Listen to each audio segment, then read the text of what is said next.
Bienvenue sur ma chaîne YouTube. Aujourd'hui, je vais vous dévoiler comment créer une SCI tout seul, un guide complet qui va vous permettre de franchir cette étape avec confiance et efficacité. Alors que vous soyez un investisseur immobilier débutant ou expérimenté, cette vidéo est faite pour vous. Savez-vous que créer une SCI peut non seulement simplifier la gestion de vos biens immobiliers, mais aussi optimiser votre fiscalité et protéger votre patrimoine? Alors, restez bien avec moi car à la fin de cette vidéo, je vais vous offrir quelque chose d'exclusif. Un accès gratuit à des statuts de SCI déjà rédigés et prêts à l'emploi. Oui, vous avez bien entendu, ces documents pourront vous faire économiser des heures de travail et de stress. Donc, assurez-vous de regarder jusqu'à la fin pour obtenir ce cadeau. Dans les prochaines minutes, nous allons voir ensemble d'abord les bases essentielles d'une SCI. Ensuite, les étapes concrètes pour créer la vôtre de A à Z. Et enfin, les erreurs courantes à éviter pour réussir votre projet. Allez, vous êtes prêts? C'est parti! Qu'est-ce qu'une SCI? Commençons par le début.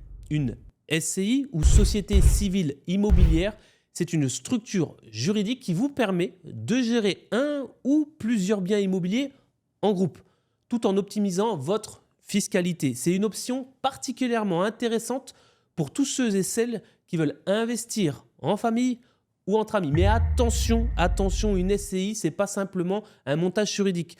Ça nécessite vraiment une véritable gestion et c'est là que réside toute la force et parfois aussi sa complexité. La SCI offre de nombreux avantages. Par exemple, elle permet de répartir le coût d'achat d'un bien immobilier entre plusieurs associés.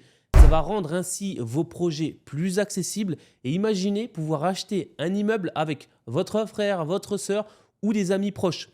Plutôt que d'investir chacun dans son côté ou d'investir dans un petit studio, vous pouvez vous associer pour acquérir un bien de plus grande valeur avec un potentiel forcément de rentabilité plus élevé. De plus, en cas de transmission, la SCI permet de réduire les droits de succession grâce à sa gestion anticipée et de la répartition des parts. Oui, c'est un véritable véhicule de transmission. C'est un atout majeur pour ceux qui souhaitent transmettre leur patrimoine à leurs enfants sans subir une imposition lourde. Mais ce n'est pas tout. Une SCI vous offre aussi une flexibilité dans la gestion. Vous pouvez personnaliser les règles de fonctionnement selon vos besoins. On va prendre un exemple.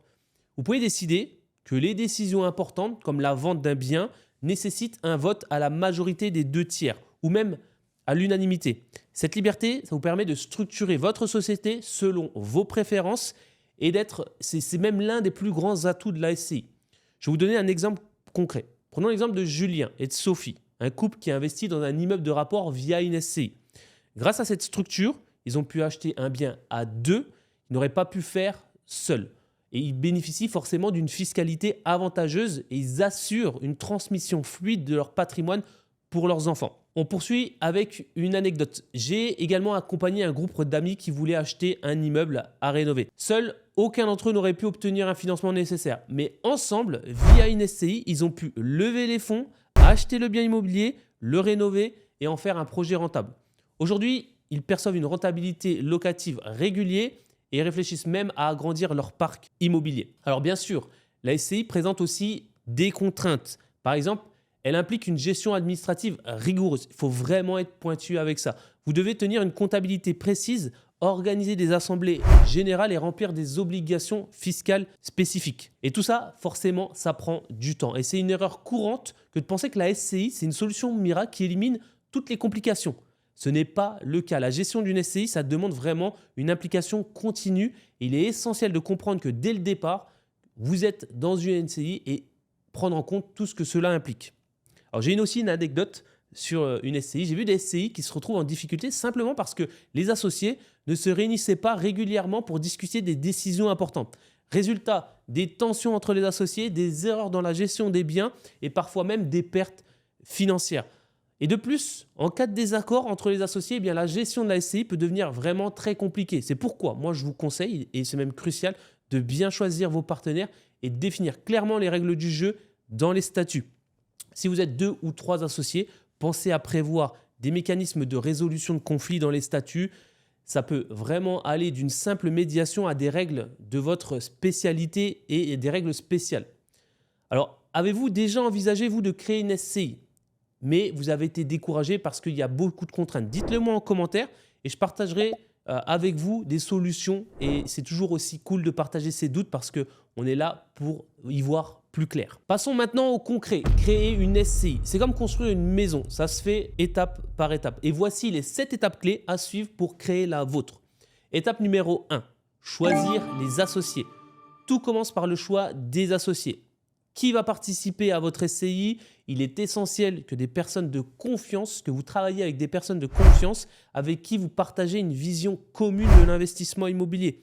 Vous allez partager vraiment des décisions importantes, des responsabilités et bien sûr aussi des bénéfices ou des pertes de l'investissement. Donc vous devez prendre le temps de bien discuter avec les gens qui vous entourent, avec qui vous voulez monter ce projet, de bien discuter des objectifs à long terme, des attentes en termes de rendement aussi et des rôles de chacun.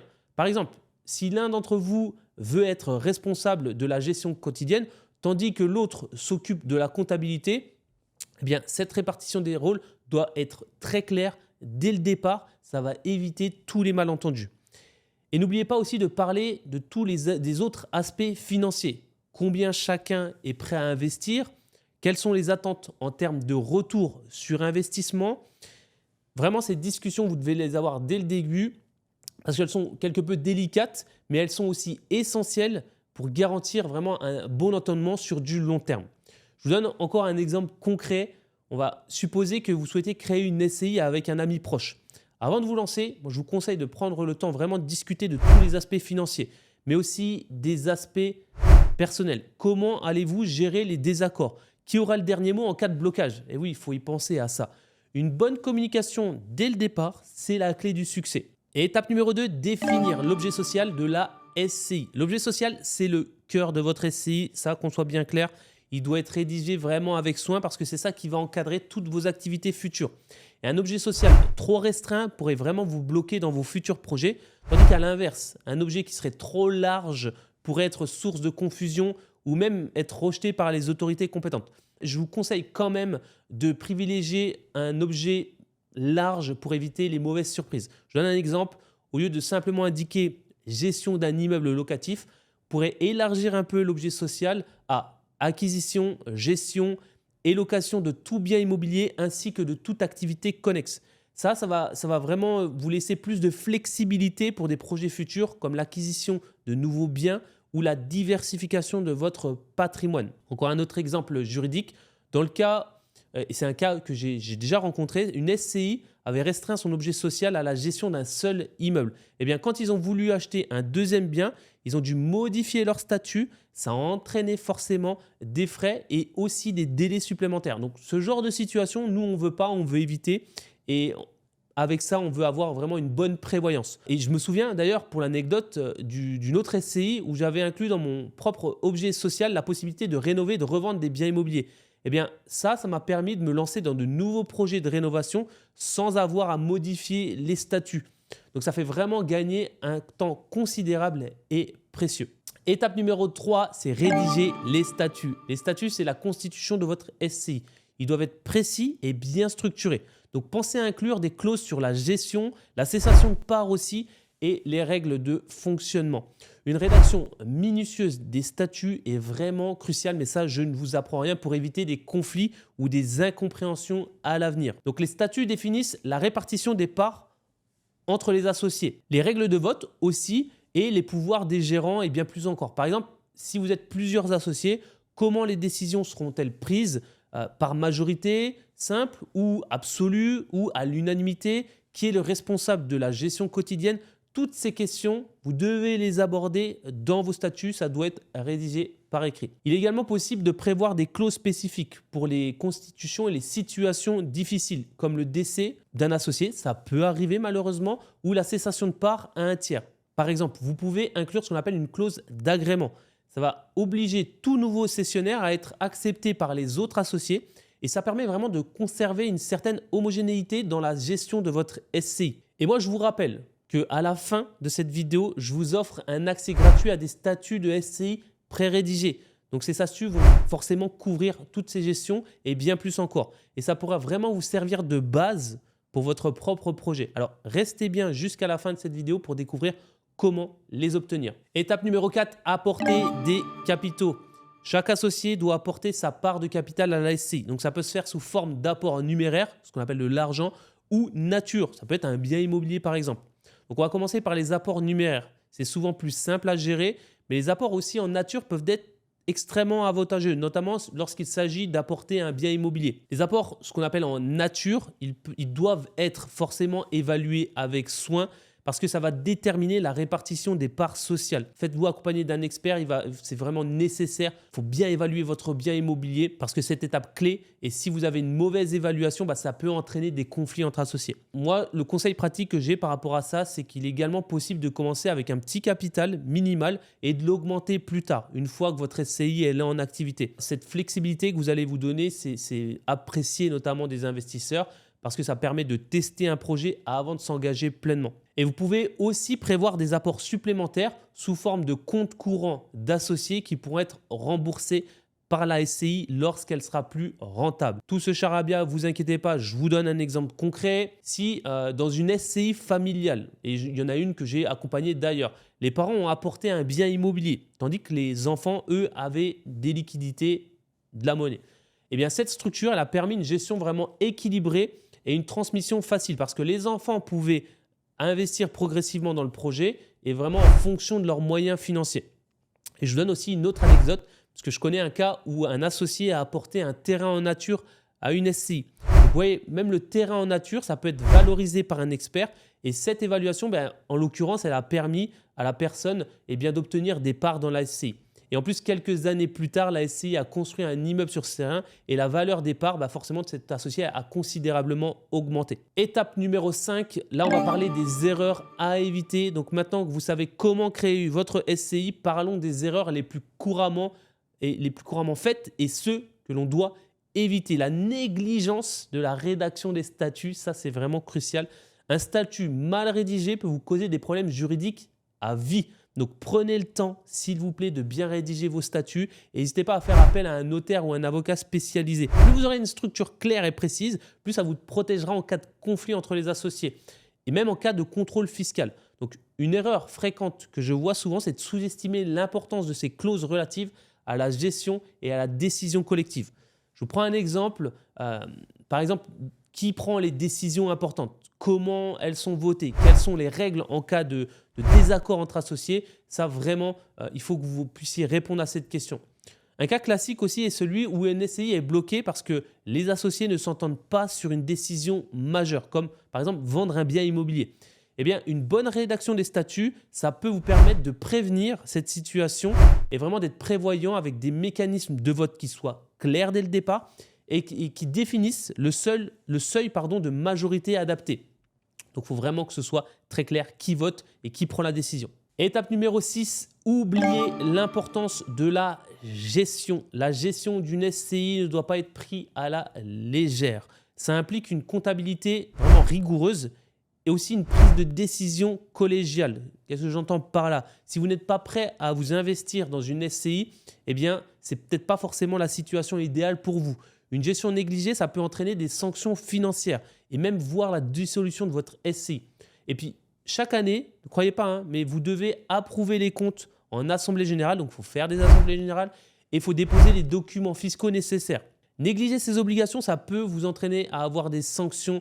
C'est aussi important de tenir à jour un registre de décision, de conserver tous les documents relatifs à la gestion de la SCI. Et je vous donne un exemple concret. Un de mes clients, il a dû payer une amende car il avait oublié de déposer les comptes de la SCI à temps. Donc, un simple rappel dans votre agenda pourrait éviter ce désagrément. Donc, anticipez ça.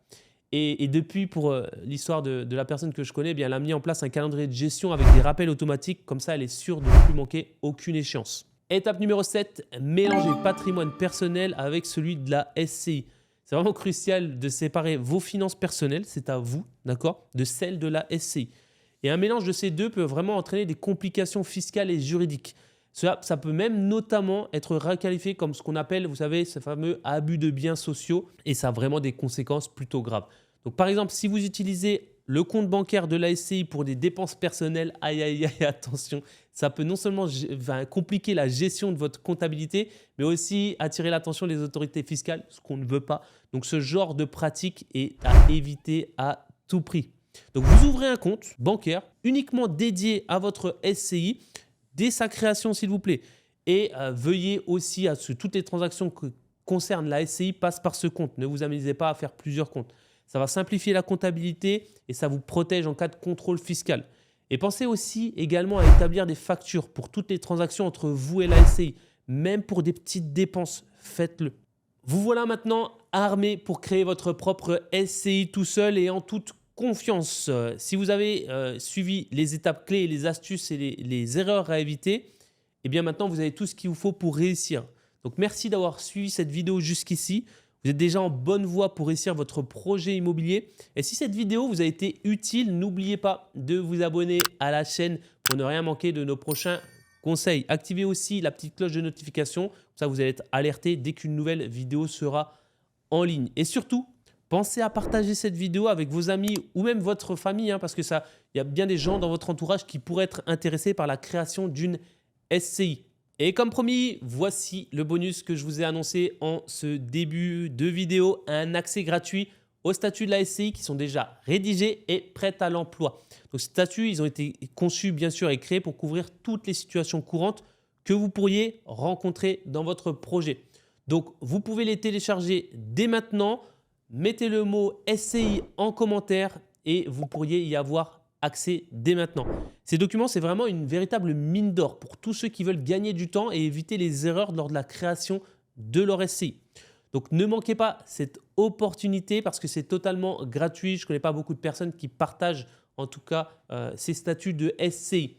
Créer une SCI, c'est un grand pas vers l'indépendance financière. Comme dit l'ami Robert Kiyosaki, la société, c'est l'arme des riches. Donc maintenant, vous avez entre les mains toutes les cartes pour le faire. Alors, lancez-vous. Et rappelez-vous que l'immobilier, c'est une aventure qui se construit pierre par pierre ou dans ce cas-là, étape par étape. Donc moi, personnellement, je vous souhaite beaucoup de succès dans vos projets immobiliers. Je vous remercie également d'avoir regardé cette vidéo et je vous dis à très bientôt. On se retrouve pour de nouvelles conseils immobiliers. Ciao!